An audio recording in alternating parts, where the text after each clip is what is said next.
What's going on, guys? Welcome back to another MD Fish Tanks build video. I'm MD, and behind me, it's so hard to do that right, is my Discus Aquarium. Now, I set this up about 6 months ago. It looked really good for, the first few months, and then things started to go downhill rapidly. Now, I am not talking in terms of fish health. The fish health has always been immense. They look great. They're probably the most beautiful fish I've ever seen in my life. Look at you. Just look at you. I'm talking about the scape. I'll show you what it was before and then how it turned over the next coming months. I mean, it wasn't as bad as this, but recently I ripped out all the plants that are in good health. They are down in this bucket, which we are going to reuse in this tank, hopefully. Not all of them, maybe all of them, probably all of them. Yeah, so the problem we had is I created two little sort of hills out of the rocks there and the rocks there. Put the sticks all in amongst them, and then just a thin dusting of sand. This meant that all the waste collects in all the gaps and just sits there, creates cyanobacteria, dead spots, the lot. It's okay usually if you've got a deep substrate because it will work its way in and it will be plant food, etc. But we haven't got that in this case because I didn't do that stupidly. If I was willing to move all of the hardscape, do tons of water changes and all that kind of thing, it wouldn't be a problem, but that's not the kind of fish keeping I like to do. I like big planted tanks that look after themselves. We can still do that even with these fish that eat and poop a lot. Okay, so that's the backstory, you get it, but first of all we need to set up a temporary tank for these guys to go in whilst we build theirs. Oh, Ember, would you mind terribly if we borrowed your tank just for a little while? I mean, it's a decent size, it's got some good plants in, and it should be temporary, trust me. I'll be doing you something awesome in this tank after we've done this for the discus. Please, is that okay, Ember? Yeah, he said okay. It's definitely okay. Brilliant. Down here, I've been keeping all of the plants. All of the plants for the discus tank. They've just been they're just in like a little bit of water in their pots, and then got a light on the top. Yeah, so I'm going to be using those now, so I can take those all out, fill it up for Ember to go in.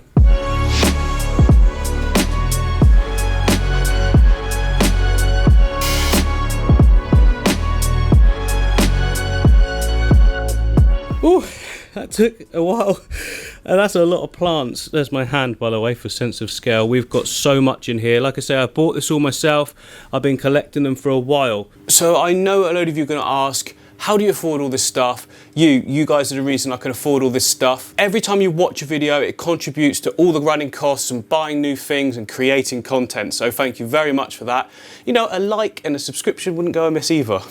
No, I'm joking. Do what you want. It doesn't matter. So now I just need to clean this tank out and put it. I think here will be a really good spot. I mean, at the moment, it's just where I keep all my creation tech stuff for filming with. I can just move that elsewhere, whatever. Put the tank on this stand. Again, it's only temporary, isn't it?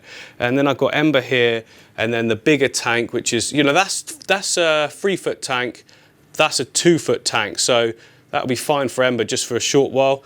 And then the discus can go in there temporarily. We can hook their filters up to it as well. Because currently they're running on 2 filters. We've got one there and one in there. Excuse all the mess, it's a small space we've got in here. I try to hide stuff wherever I can.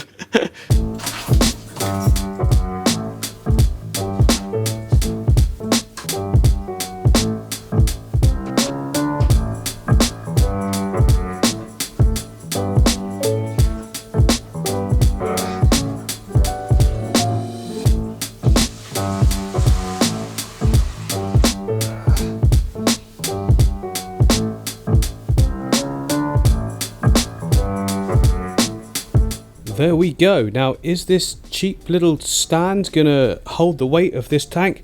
We don't know, but hopefully no, it will. Of course it will. I mean, look, all the weight is forced downwards. It's strong. Yeah, it's fine.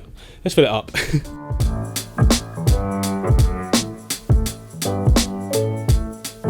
So I've currently taken out the filter, one of them that was here. We've got 2 either side. I've put it round here at the back of the tank. I now need to just transfer the pipework. And then we've got one of the filters is being used in this tank, so that will keep the beneficial bacteria going with Ember in there, goldfish pooping all the time. And then the second one, this one down here, I'm going to plug into this tank, so we've also got that running as well, and then that will give adequate filtration for the 6 discus in sort of a small area. Water changes will be done consistently as well. Click subscribe.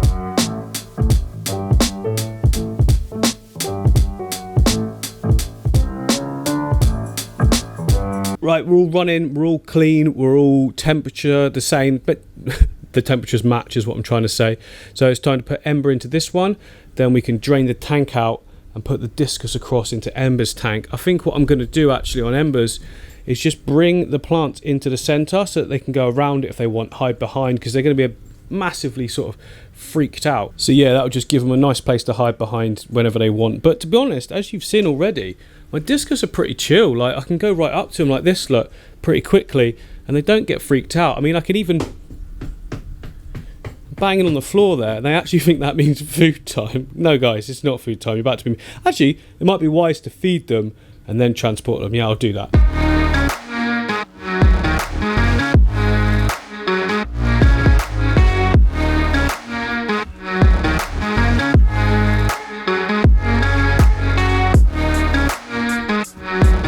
Yeah, like I say, Ember will be absolutely fine in here for the duration of this build. It's not going to be long at the end of the day, and it's pretty much what it's used to. Plenty of space as well, as you can see.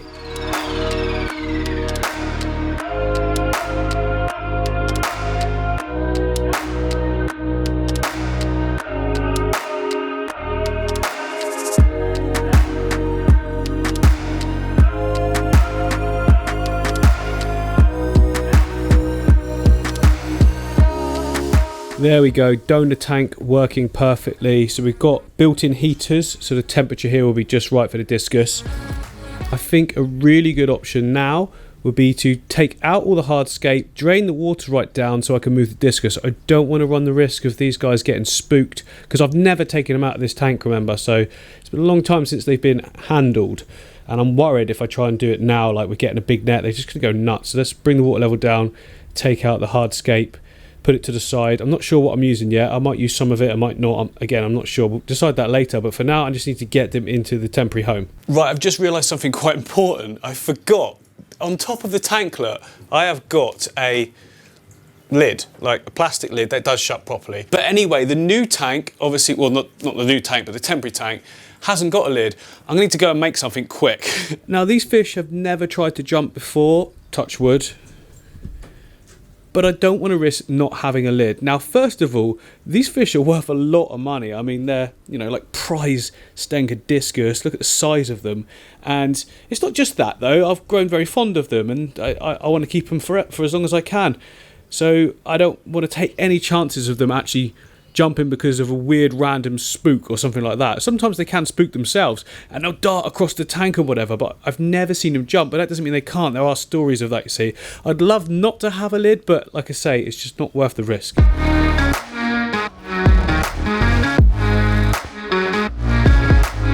Okay, this is the stuff I used before. It's got like a cover on it, but it works absolutely perfect. Although saying that, I've just seen this piece here of Perspex, which is completely clear, quite thick, so it's heavy duty. I put that on the, you know, the current tank and cut up the old one. I think that'll look better. I'm going to do that.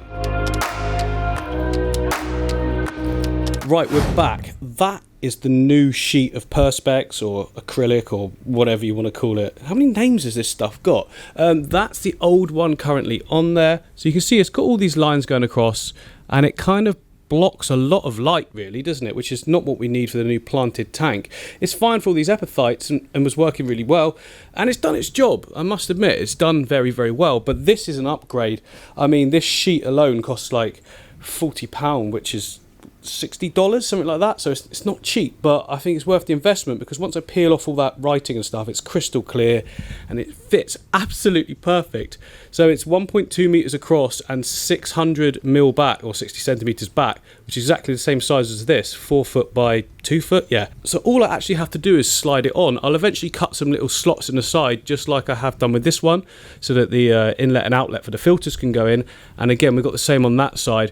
I did cut these holes in it for hardscape to come out the top of this style tank. I'm not going to be doing that on the next one. I don't think that's necessary. And also, there are good feeding holes, but you can just feed in the holes at the side and it just goes around, blah, blah, blah.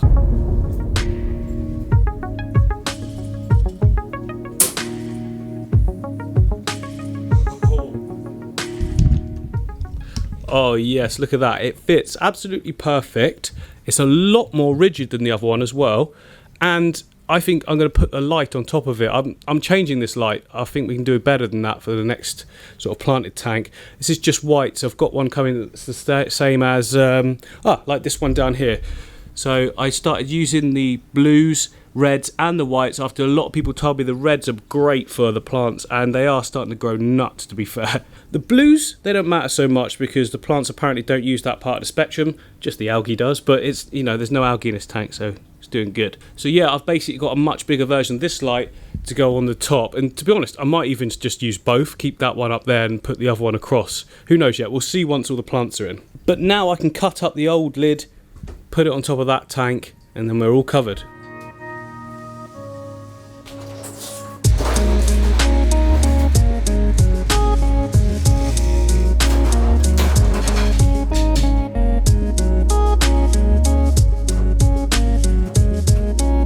There we go, that works a treat. Now that's the good thing about just trying things and going with your gut. Part of me was thinking, well, you've already got a lid on the Discus tank. This is like quite expensive, you know, £40, $60 for just a bit of plastic. Do you really want to do that? And I thought, no, if it improves it just a little bit, it'll still be worth it. And it's going to improve it massively, in fact. It's more rigid, it's more see-through. And yeah, well, that's it, yeah. As a massive bonus, it has now been hours since we put Ember into his new tank, and it hasn't collapsed, so awesome. Right, we're actually ready to move the Discus across to this tank, but the problem is the temperature isn't quite right, so we're still at, can you read that? I don't know if you can read that. We're still at like 25, 26 degrees centigrade. That's like 80, 78, something like that, I think. I don't know, Fahrenheit. So I need to add some hot water to this and some dechlorinator just to bring it up to the right temperature. It'll only take a couple of sort of cupfuls, I think, of hot water, and that should do the job.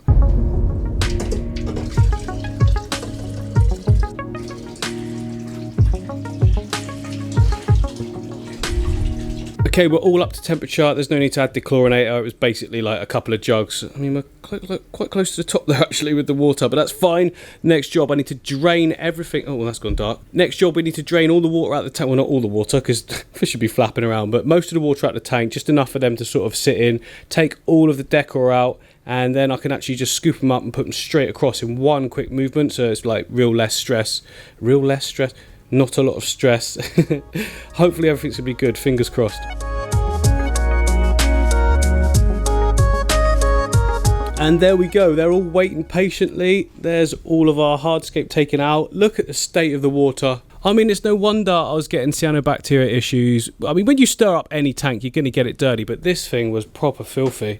These guys, I'm going to transport them right now. It's not going to look great on the video, but keeping the stress down on these guys is far more important. So there's just enough water for them to be able to stay upright, and then I can just get a net in there neatly, scoop them out, one swift movement, lift them all the way across into the new tank for them. Temporary tank for them, not new, temporary.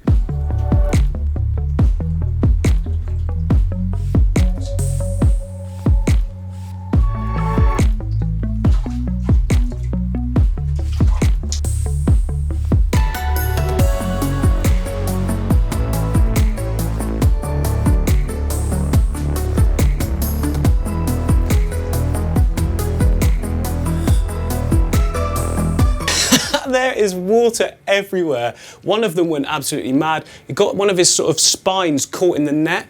I think I did the best thing, which was just to relax, stay calm, let them stop wriggling, and then sort of unhook it. It worked a treat.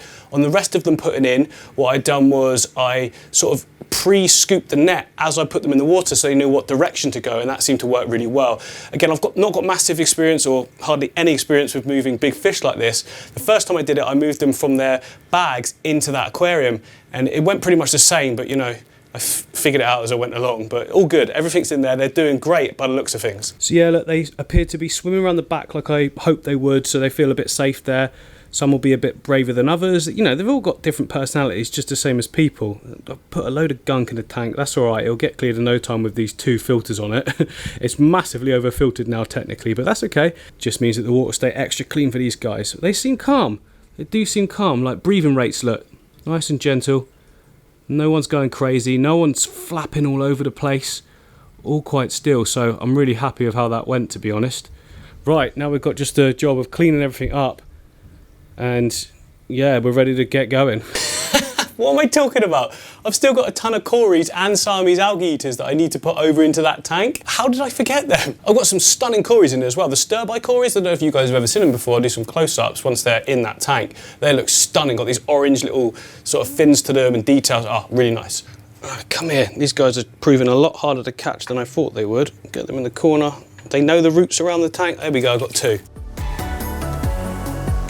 Right, it took a while, but I've got everything. I thought the Siamese algae eaters would be hard to catch, but you know what I did? I put the net up next to them and then just gently guided them in with my other hand, and they just went straight in. Easiest to catch of all. There's quite a few stir-bys in there still. You know, we've still got really good population of what we put in originally, which is good. That's what we want to see. I think we might have lost 1 or 2 along the way, but you know, such is life. Anyway, let's put them into their new tank. Again, all the temperatures are still matching, so we're all good.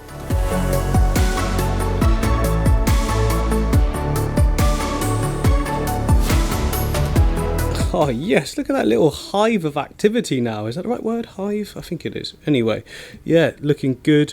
Whoa, the albinos are so bright the camera can't really pick them up. Let me do something about it.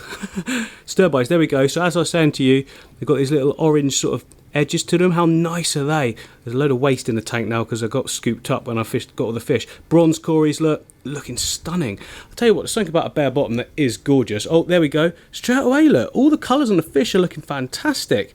I guess that's because it's like perfectly matching water, temperature, all that stuff, so we're all good in that area. There's something about this tank that just looks really cool, but obviously the upgrade is going to be so much better.